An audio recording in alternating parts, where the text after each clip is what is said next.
Iba't ibang sports activities ang nasubukan ko dito sa Sports Pilipinas. At para salubungin ko ang bagong taon, isa na namang extreme sport ang susubukan ko. Tara, samahan niyo ako mag-motocross.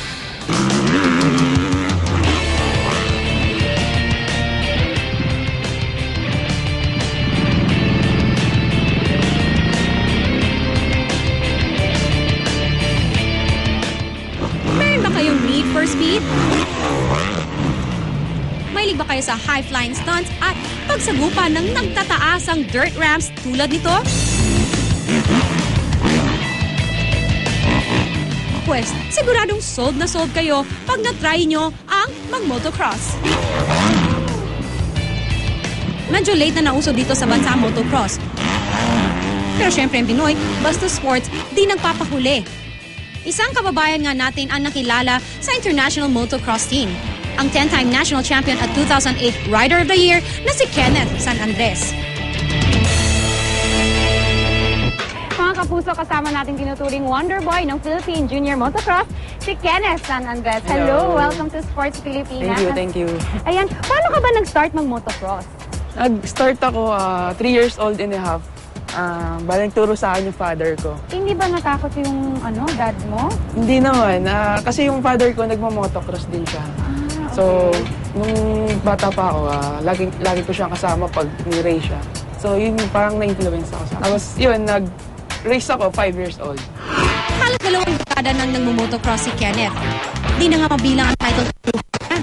Awards, trophies ko, umabot ng mga 500 plus. 500 plus?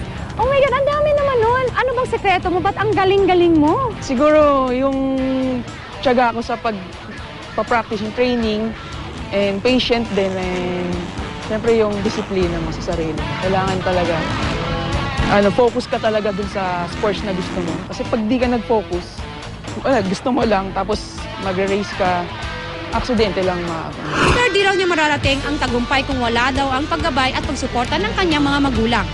Ang daddy niyang si June, na isa ring veterano motocross rider, present sa bout laban ni Kenneth.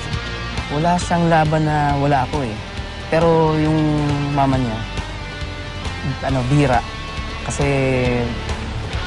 takot siya eh. Ayaw niya na mapanood. Hanggat gusto ni Kenneth sumali o mag-motocross, ano yung suporta namin?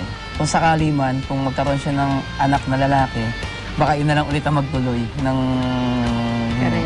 karera niya. Nung una, nag-aalala. Kaya lang, sa suporta nga ng asawa ko, saka pag-aalalay sa kanya, na nakakatulong naman para sa amin lahat. Sa dami na nasalihan niyang tournaments, parang sisiw na nga talaga kay Kenneth ang pagrampa at pagsirko sa ere sakay ng kanyang motocross bike. Pero alam niyo ba, ilang beses na rin siyang nalagay sa bingit ng kamatayan. Pinaka-grabe ko yung, I think mga 14 years old ako. Ano nangyari? Practice pa lang siya. It's my fault naman kasi hindi ako nag-warm up. Pagpasok ko ng race rack, jump ka agad ako, hindi ka pa napapractice. So, sumabit ako dun sa triple jump. So, yung dalawang arm ko, bali, parehas siya, sabay. Eh bakit parang nasa motocross ka pa rin? Hindi ka ba natakot na trauma? Pag hilig mo talaga, kahit anong mangyari siguro, hindi ka hihinto eh. Ito na talaga yung way of life ko. Buhay ko na yung motocross. Extreme siya, lalo na pag jump, masarap sa pakiramdam.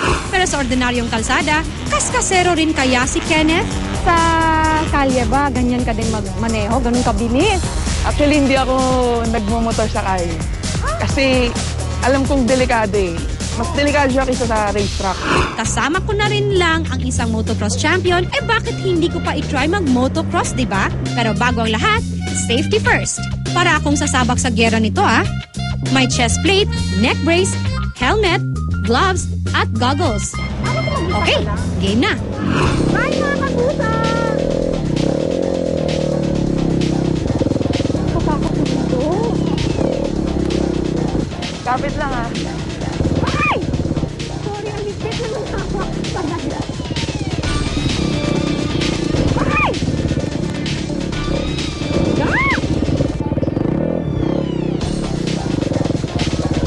Ayan! Ngayon, gets ko na kung bakit talagang nakaka-addict ang mag-motocross. Sandali lang akong sumakay sa bike pero grabe ang kaba at thrill na nadama ko. Kamusta naman yung feeling, pakiramdam? Pero ang masaya ha, iba talaga yung thrill pala. May ganun eh, no? Lalo na pag yung mag-upload sa jump nila. Oo, ako natutumba naman kami. Parang ganon. Pero siguro mas mabilis pa siguro tapos yung jump ka. Pero grabe, yun lang ha, ganun kabagal. Ang saya-saya ko na. Parang siyang roller coaster, no? Naku, thank you talaga, Kenneth. Thank you. Thank you very much. Di biro ang magmaneho ng motocross bike, kaya't bilib na talaga ako kay Kenneth. At sigurado ako, di magtatagal, lalo pa siyang sisikat, may kilala sa buong mundo at magdadala ng karangalan sa bansa.